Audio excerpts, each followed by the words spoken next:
The next stop on your tour is right here in the Blizzard Entertainment Sound Department. I'm Russell Brower, and I'm the director of this fine establishment. I'm also one of the composers. We consider ourselves primarily storytellers here, and we spin our tales with music, dialogue, and sound effects, all of which are hopefully as unique as our virtual worlds themselves.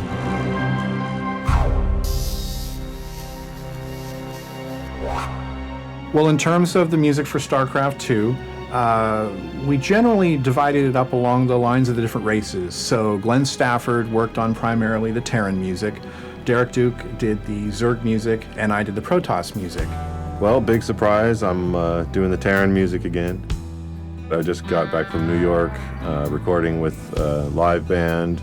We went to Woodstock, New York, and did this session in an old church that's been turned some 25 years ago into a recording studio. Beautiful reverberant space, lots of wood surfaces, very just kind of vintage sounding, kind of an old rock and roll sound. And everything from the mixing board to the microphones, all of it was designed to have a sound that you associate with older records and just kind of an old rock and roll sound. It definitely has a raw cowboy edge to it. You know, holding true to the Terran sound from StarCraft 1, but really taking it way beyond the production quality and what went into the original tracks. We can, but we missed, we didn't get the accent at 27. Oh, okay. These musicians are people who have played with just the most legendary musicians on the planet. They're studio people. They've played with a lot of our heroes and people we admire. We brought them all in one space, and they brought a level of musicianship and musicality to these songs that is just amazing. That'll represent a good portion, anyway, of the Terran music that you hear, at least in multiplayer mode and in the single-player missions when you're just building up troops and things like that. Getting a chance to work on the Zerg music again after all these years is fantastic. It's a big shift of gears going from World of Warcraft into Zerg, but it's fantastic. The music has a different kind of energy. Basically, when I'm working on the Zerg music, I almost always have the lights turned low. I definitely look at the artwork quite a bit. For a while I had my digital picture frame full of just concept art, which upset my family quite a bit when they walked in and saw the Mutalisks and Hydralisks cycling through the present they had given to me. It usually starts with creepy drones and low sounds, and there's always elements of noise to me that speak of the Zerg, you know, little creepy crawly sort of textures, and maybe there's weird high, whining sounds and stuff like that sort of create us like the Zerg family space. And then you have there's always usually a heavy bass drum that comes in at some point, and it's usually delayed because it's in space.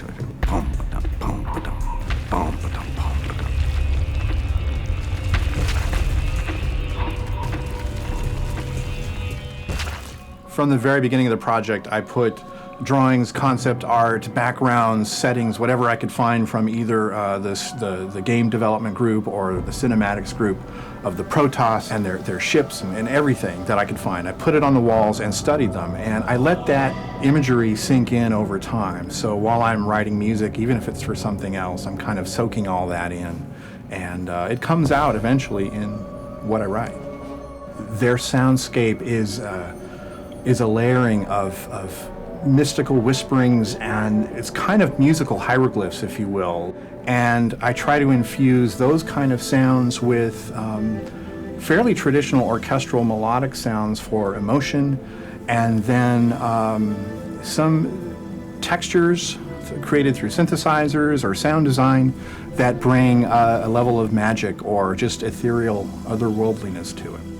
One way we differentiated the soundscape in its feeling and emotion from our other work, being World of Warcraft or Diablo, is we took our orchestral recordings to a completely different orchestra and a different stage. And so we went to Skywalker Sound up in Marin County on the legendary Skywalker Ranch. And there we got a more traditional film score type of sound to the room, the players, in the ensemble were playing in a way that was just, it felt more like a film score rather than the more kind of primitive sound we've been going for in World of Warcraft. Whereas StarCraft is a little more space fantasy, and the melodies are a little more intricate, the rhythms are more intricate, and it's just a different sound.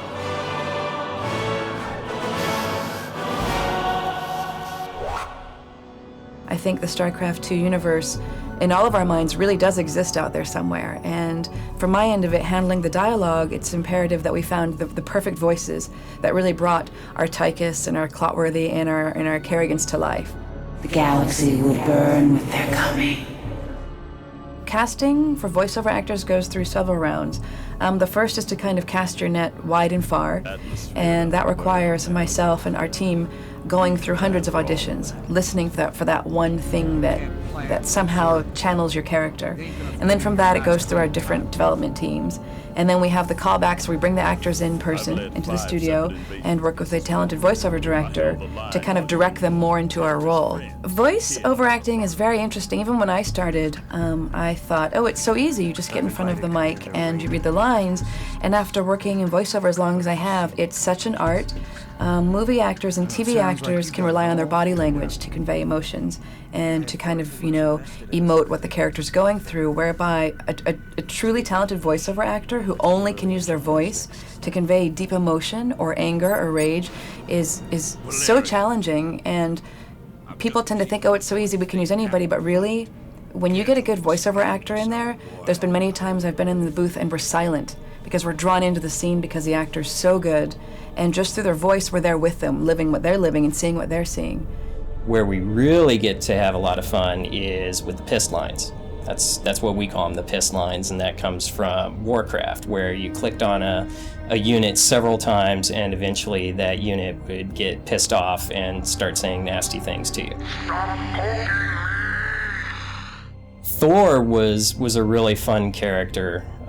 One of the avenues that we wanted to pursue with the Thor unit was a certain accent that most people will find very familiar. It's over, you idiots! We brought the actor in and he absolutely nailed it. I mean, it sounded like Arnie in the booth. And he knew all the pop culture references and everything else that we used, and we used a bunch of them, and it was just a blast.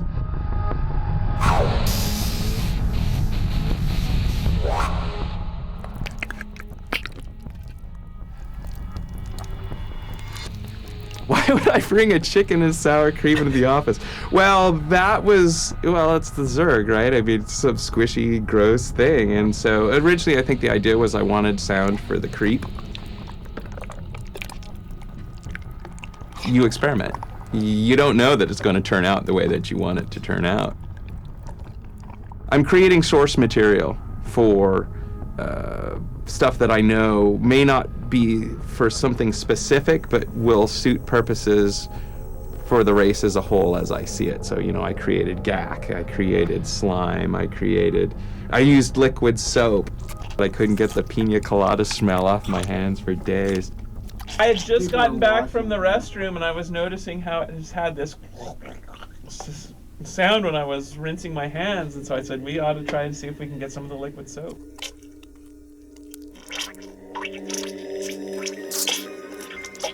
You're just trying a bunch of different stuff, and you never really know what's going to come out until you throw it in the session and you listen to it out of context and you start going, oh, wow, that's a cool sounding thing. This is a cool sounding thing.